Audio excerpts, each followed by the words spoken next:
De un cuarto propio al cuerpo propio.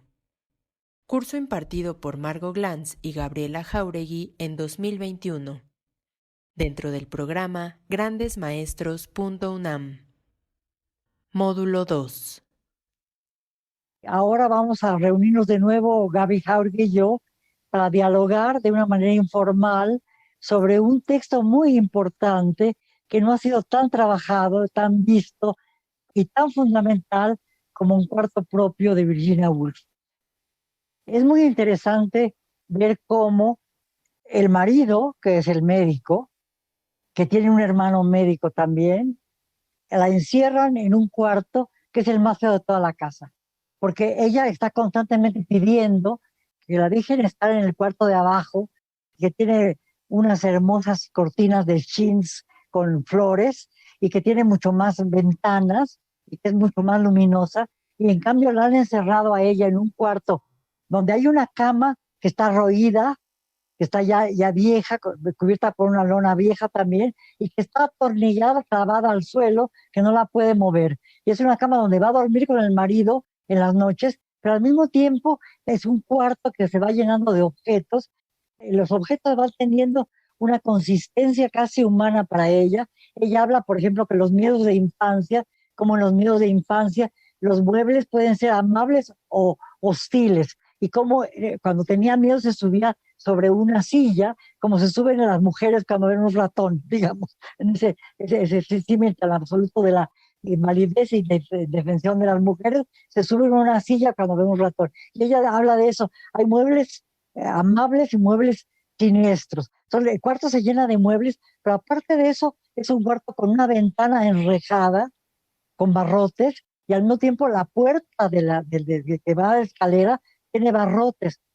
Es interesante también cómo ella va transfiriendo esa sensación de encerramiento, por un lado al marido, que la chantajea brutalmente y que le produce constantemente un sentimiento de culpa, porque él la trata tan bien, tan extraordinariamente bien, ella se siente pésimo.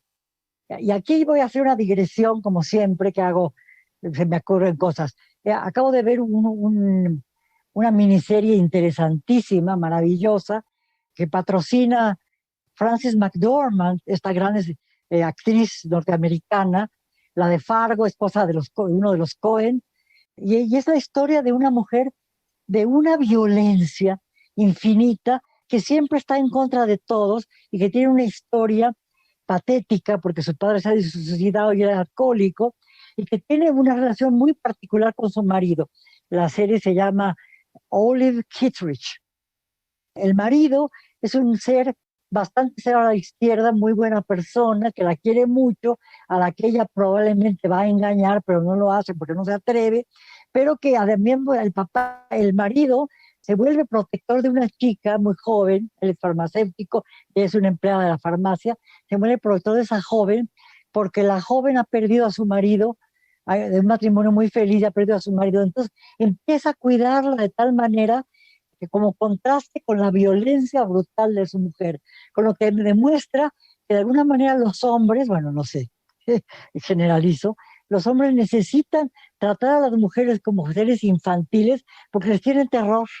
En este texto, en esta serie, se ve claramente que la mujer castrante, violentísima, que produce terror, como produce terror también para la encerrada del tapiz amarillo, la cuñada, que es una especie de emisaria, de inquisidora del marido, que cuando el marido está en la ciudad trabajando como médico, se dedica a cuidarla y a hacerle espía de todas las cosas que hace para que no trabaje, para que no haga nada. Ella puede bajar, salir al jardín, caminar, ver las plantas, hasta montar a caballo, lo dice de repente, pero la tienen todo el tiempo encerrada y que debe estar como los presos que tienen derecho a una hora a caminar por los patios del presidio, ¿no? La ponen a ella de la misma manera y todo nos conduce a esta idea del presidio. Entonces me parece muy interesante cómo el tapiz y los objetos que están en el cuarto implican toda una serie de relaciones que van a ser fundamentales. El tapiz va adquiriendo una densidad prodigiosa espantosa, produce ideas de suicidio, las líneas se hermanan como si fueran cainitas, tiene un color sulfuroso para arriba, tremenda, que todo lo invade, con la luz del sol o con la luz de la luna, o el candil de una vela, el tapiz revela aspectos completamente siniestros, su olor es un olor casi humano, un olor permisivo, sulfuroso, irritante, que la persigue a ella aun cuando está en el aire libre. Entonces, digamos, hay toda una serie de cosas que se van convirtiendo en sus enemigos y poco a poco los amigos, que es el marido, aparentemente, que la tiene encadernada por la culpa, porque se siente injusta, porque el marido demuestra mucho cariño y compasión por ella, solo quiere su bien. Ella se siente culpable porque el marido es muy bueno y ella trata de aceptar que es muy bueno hasta que puede entender que el marido realmente es un desgraciado, ¿no? Y puede cambiar la cosa. Es que sí, ese papel tapiz es lo va ella como volviendo un personaje principal, digamos, de la forma más siniestra y maravillosa. Y creo que justo se vuelve una especie como de anverso del marido, ¿no? Y el marido encarna un poco esta expresión que hay en inglés, que es como kill them with kindness, que quiere decir como mátalos con bondad, que es, ¿no? Sé tan amable que los desarmes, ¿no? Pero aquí, digamos que esa expresión toma su lado siniestro, que es tan bueno que la está sofocando, ¿no? Y ella le reconoce toda esa bondad, pero al mismo tiempo está diciendo, me están matando con tanta bondad aquí. Y la hermana, claro, que en vez de ser lo que una imaginaría como una especie de aliada, se vuelve tal cual, su vigilante carcelaria, así es una figura también muy extraña, mientras cuida a la bebé. Y mientras tanto, quien está más cercana a ella es este personaje del papel tapiz, y ella lo le da otro giro a esa tuerca, digamos, y lo vuelve cada vez más siniestro, y aquí les leo ese pedacito. Dice, pero no debo pensar en ello. Me da la impresión de que este papel se diera cuenta, y esto en inglés está en mayúsculas y en español en cursivas, de la mala influencia que ejerce sobre mí. Hay un lugar recurrente donde el diseño cuelga como si le hubieran roto el cuello y dos ojos saltones lo miran a uno de manera desafiante y patas arriba. Me da mucha rabia su impertinente persistencia. Esos ojos absurdos que nunca parpadean y que suben y bajan y se arrastran por todas partes. Hay un lugar en donde dos de los bordes no se ajustan y los ojos ascienden y descienden sobre la línea. Ya saben, esas líneas del papel tapiz que están como desfasadas. Uno un poco más alto que el otro.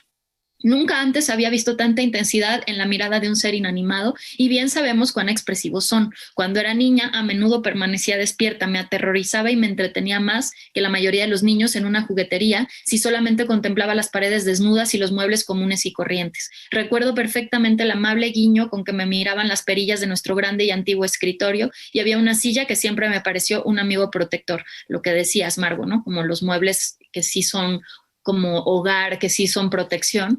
Y luego aquí sigue describiendo, ¿no? Dice, sentía que si alguna de las otras cosas me parecían demasiado temibles, siempre podía treparme a esa silla para sentirme a salvo. El mobiliario de esta habitación es, para decirlo menos, poco armónico. Tuvimos que subir todos los muebles de los cuartos de la planta baja, y ahí, por paréntesis, una se pregunta por qué no se bajaron a la planta baja, ¿no? Valga la redundancia, que es donde ella quería dormir. Es como una especie de tortura sutil que la pongan en ese cuarto que ella aborrece, ¿no?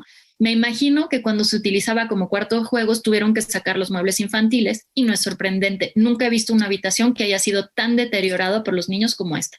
Como antes dije, el tapiz está destruido en varias secciones, se adhieren entre sí aún más que si fueran hermanos, lo que decías tú ahorita, Margo. Debieron haber tenido tanta perseverancia como odio. El piso está rayado, además arrancado y astillado. El yeso mismo tiene agujeros por todas partes, y esta gran cama pesada, lo único que encontramos aquí cuando llegamos, tiene el aspecto de haber sobrevivido varias guerras. Pero no me importa nada, solo me importa el papel tapiz. Ahí viene la hermana de John. Es muy linda y se preocupa mucho por mí. No debo permitir que me descubra escribiendo. Es muy interesante ver cómo el papel tapiz va adquiriendo consistencias distintas según ella va adquiriendo conciencia distinta de sí misma. Cuando ella empieza a darse cuenta de que John la está torturando, ella decide instantáneamente casi, aunque ha sido paulatino a lo largo de los días. Es decir, es muy interesante cómo primero están las líneas en el tapiz, están las cosas discordantes, está el papel arrancado, y esa persistencia en mostrar, aunque parecería como que simplemente está cediendo a los buenos deseos del marido, que la quiere curar, y que va mostrando oblicuamente que en ese cuarto que la pusieron es el peor cuarto porque la tienen en prisión. Es decir, es el cuarto donde ella puede estar en prisión domiciliaria.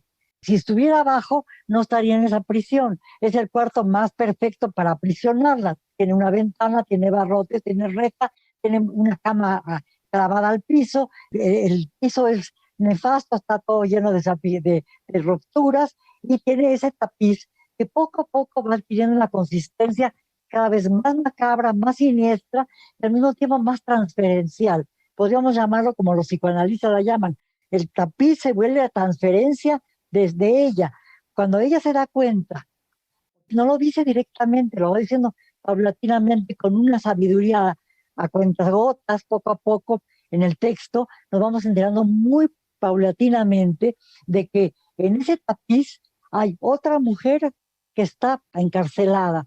Cuando ella se da cuenta de que hay otra mujer encarcelada, se da cuenta que en última instancia es su doble y que es ella en última instancia. Es la transferencia, como si el papel tapiz al primer tiempo de la novela es completamente siniestro, de un Hamlet, lo que no es familiar, lo que es completamente fuera de lo familiar, lo que es siniestro porque no es conocido, empieza ya a darse cuenta de que de alguna manera ese tapiz le va a servir, como luego más tarde le va a servir al analista, ser transferencia de la analizada o del analizado.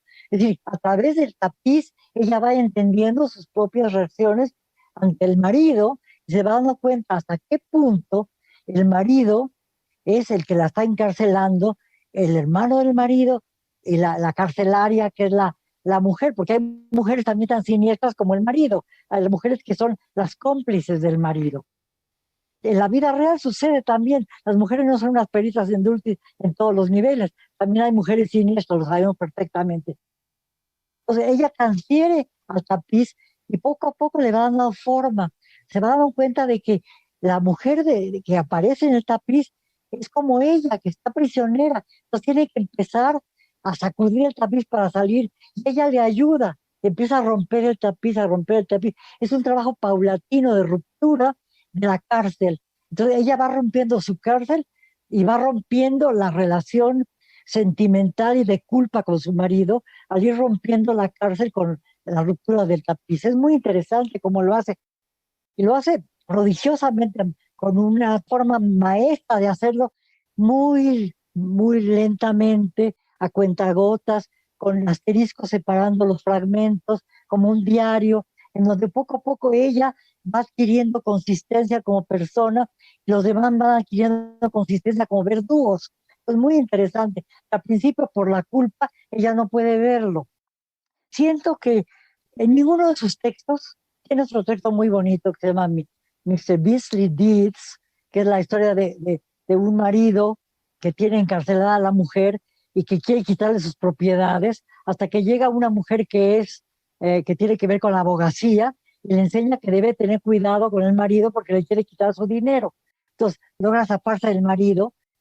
La amiga que llega a la casa, la inquilina que llega a la casa, le sirve como el tapiz, le sirve a ella, que primero es completamente un ser extraño que la está enajenando y que la persigue violentamente, pero que en última instancia va a ser lo que la libera.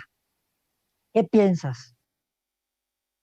Me encanta porque pareciera que lo que construye a través del tapiz es como su descenso a la locura, pero en realidad lo que está haciendo el tapiz es llevarla a la lucidez, ¿no? De saberse en esta situación en la que no quiere estar y de la cual quiere salir, ¿no? Como esta figura que descubre atrapada y que se va moviendo en el tapiz. Entonces, lo que a primera lectura pareciera alguien que se está deschavetando, al contrario, es como en un mundo loco ella es la mujer que está en todas sus casillas, ¿no? Al final de la historia, y gracias a este tapiz. Y por eso yo decía que el tapiz es como el otro lado, de cierta forma, del personaje del marido. Es su verdadera compañía en ese cuarto, porque el marido todo el tiempo se está yendo y es amorosísimo, pero ausenticísimo también, salvo para dictar la ley y decirle que no puede salir y que no debe moverse y que no debe escribir. Y en cambio el tapiz está allí todo el tiempo. Primero la molesta, ¿no? Le parece espantoso y molesto y horrible. Y de pronto le empieza a contar su propia historia, como dices, ¿no? Se vuelve este lugar de transferencia de su problema, digamos, ¿no? Que en realidad lo que revela es que el problema no es ella, sino la condición en la que la están como sometiendo, a la cual la están sometiendo el marido y su familia de expertos y autorizadísimos doctores. Empieza a decir cosas muy como entre enigmáticas y maravillosas sobre el tapiz, ¿no? En un momento dice, hay cosas que en el tapiz que solo yo conozco y que nadie más conocerá. Entonces empieza a ver como una especie de enigma muy grande en el que está sucediendo en ese papel tapiz, que es como un poco su vida interior también, no sé.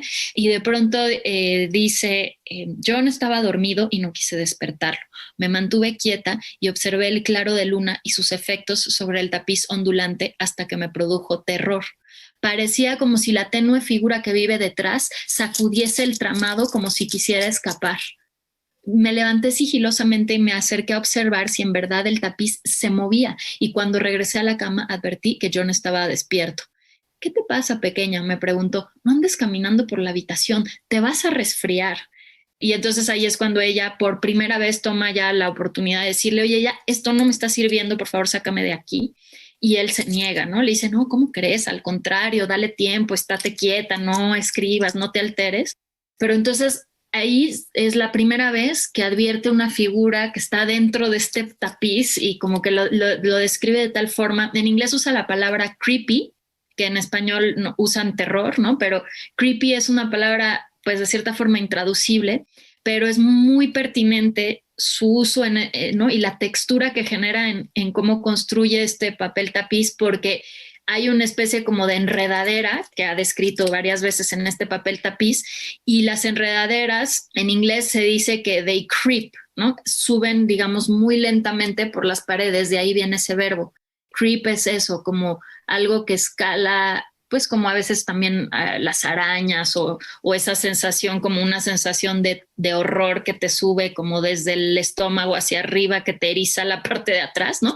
Es un verbo que quiere decir muchas cosas, entre ellas, pues es la sensación que le produce este papel tapiz y la figura detrás del papel tapiz, pero también es la acción que está haciendo el papel tapiz en su, digamos, en su dibujo mismo. Entonces está jugando con un montón de niveles del lenguaje y la descripción para generar esta sensación, eso, de inquietante, porque no es exactamente absoluto terror, sino es algo muy perturbador y que nos hace darnos cuenta como lectores que más que ella estar volviéndose loca, lo que está loca es la situación en la que ella está inmersa y que le han creado estas personas a su alrededor. Entonces, el papel del papel tapiz, valga la redundancia, se vuelve lo opuesto de lo que pareciera, y me parece que justo como decías, Margot, lo va construyendo de una forma como que nos va llevando como lectores a esta construcción de la especie de realización de lo que está sucediendo, ¿no? De entender lo que sucede. Wow, de una forma completamente sorprendente, y todo gracias a este horrible, espantoso papel tapiz amarillo que pareciera no darle paz y no darle tregua, y de pronto se vuelve la posibilidad de escape. Ella se transforma y ya queda un final muy extraño, no lo va a arruinar ello para las y los posibles lectores. Si no lo han leído, búsquenlo. Es un final muy ambivalente, no se entiende bien. Yo lo voy a arruinar. Mira, digo, cuando ella empieza a decirle al marido, a darse cuenta de que quiere verdaderamente salir de allí, el marido le responde siempre con cosas prácticas. No tenemos dinero, no podemos hacer nada, no puedo pintar las paredes, tenemos un contrato por 3 años. Se vuelve de una mezquindad terrible frente al mal de ella. Yo lo que quiero quisiera abundar en lo que dijiste de creepy. Es muy importante la palabra, que era muy difícil de traducir al español, pero que funciona como un detonador de lo que va a ser el final tan escatológico casi del texto. Es decir, la mujer acaba saliéndose del tapiz y se libera y ella la ve arrastrándose por los caminos del jardín. Entonces, lo que hace la estratagema, cómo se va a liberar el personaje principal, ella, se va a liberar creando toda una situación muy particular y muy cuidadosa, muy perversa, mucho más perversa que la del marido, porque es una situación en donde ella se va a liberar a partir de una serie de argucias que no le estaban siendo permitidas, porque se suponía que la mujer no debía tener esas argucias, porque el marido sí las tiene, y sabemos perfectamente que en la vida real la mujer ha desarrollado toda una serie de argucias para poder sobrevivir como mujer en un mundo totalmente colonizado por los hombres, porque ya suena como ya chole, como diríamos, lo del patriarcado, pero existe, pues, ¿no? Entonces, digamos, y sigue existiendo. Pero lo que a mí me parece muy interesante es cómo esa mujer sale del tapiz, se libera, de alguna manera atraviesa las barreras y aparece ya caminando, arrastrándose por el piso en el jardín, y vuelve a regresar al tapiz. Entonces, lo que ella hace al final del texto, que es maravilloso, es después de que ya empiezan a bajar todos los muebles, de que el cuarto queda vacío y de que ella acaba arrancando el tapiz, logra que, de una manera astuta, no la obliguen a bajarse al cuarto de abajo. Ya cuando quieren al final que se baje al cuarto de abajo para dormir con John, lo que ella hace es quedarse en el cuarto de arriba y hacer toda una serie de estratagemas para que no la bajen ni la cuñada ni el marido. Y cuando el marido regresa en la tarde, después de un día de trabajo, encuentra con que el cuarto de ella está cerrado a llave, o sea, con llave. Y entonces quiere abrir la puerta, quiere utilizar un hacha para abrir la puerta. Y ella le dice, no dañes una puerta tan hermosa. Y es la primera vez que el cuarto tiene una connotación de belleza, la puerta es hermosa. Entonces dice, pero baja las escaleras y debajo de las plantas de la entrada de la casa está la llave y puede subir y abrir la puerta. Cuando él llega, abre la puerta y la ve arrastrándose por el piso. Entonces le parece algo terrible. Ella está reptando por el piso. Se desmaya, se invierten los papeles. Él se infantiliza porque él se desmaya como mujer. Y ella lo que hace es reptar encima de él. Y a mí me viene una asociación. Se sale del cuarto reptando por encima del cuerpo del marido, que es una metáfora maravillosa y que al mismo tiempo nos lleva a la metáfora bíblica por excelencia, a la mujer que hace caso de la serpiente y que convence a Adán de tomar del fruto prohibido, pero lo hace reptando, creepiness, ¿no? El creepy acaba siendo el arrastre que es liberador, porque ella se arrastra y logra vencer al marido a partir de una estratagema que la convierte también como en serpiente. Es padrísimo, ¿no? Sí, no, es que ya ese final es maravillosísimo porque ella digamos, se convierte en todo lo que esta sociedad conservadora, victoriana, puritana, juró destruir, ¿no? Es decir, en lo que más temen, es decir, en una mujer como entre demonio, mujer animal, y se libera gracias a eso. Y de pronto yo recuerdo, te digo, como era un texto que se habla muchísimo, del cual se habla muchísimo en la universidad en Estados Unidos, era como de, no, pero qué mal, como que no usemos esa palabra animalidad. Y yo al contrario, celebro esta mujer que ante el rigor del patriarcado y de los estándares de belleza y de comportamiento, lo que decide es, digamos, pintarle dedo al establishment que la rodea y volverse en la cosa más grotesca posible, es decir, a este personaje, eso, que repta por encima del marido desmayado, como bien dices, como que lo feminiza, se desmaya ya del imaginable horror que está mirando, y bueno, a mí me encanta, y ya no sabes qué sucede, ¿no? Si se queda ella en realidad reptando por el cuarto, porque no, esto sí no lo deja en claro, si se queda reptando o si repta por encima de él para salirse. O sea, repta por encima de él y no se sabe si se queda allí o repta por encima de él y se larga. Y eso es como ya, bueno, me parece, te digo, una obra maestra y me alegro tantísimo que hayas escogido este libro para platicar aquí. Yo pienso que ha dejado la puerta abierta, se monta sobre él, sale, porque está a la entrada del cuarto él y sale por la puerta. Yo creo eso. Me parece muy interesante lo de la animalización, que es lo que ella termina como un animal reptando, que es un elemento muy importante también en Virginia Woolf. Cuando ella analiza lo que pasa en los colegios a donde ella va, habla constantemente de los animales que hicieron posible que esos colegios existieran. Las yuntas de bueyes que traían los materiales para construir los edificios y cómo antes de que hubiera esos edificios, por ahí pastaban los animales, ¿no? Entonces, digamos, y cómo constantemente ella reivindica la minimalidad, que siempre ha sido una especie como de cosa nefasta. La mujer es por esencia, se parece al animal, por eso no puede pensar como el hombre. Y por tanto no es en parte humana, no totalmente humana. Y creo que ella lo reivindica sin decirlo. Es un texto metafórico de una excelencia extrema, aunque no creo que el resto de su obra sea de esa excelencia extrema. Su figura como tal lo es, pero el libro fundamental de ella, y es el que ha sobrevivido, es El tapiz amarillo.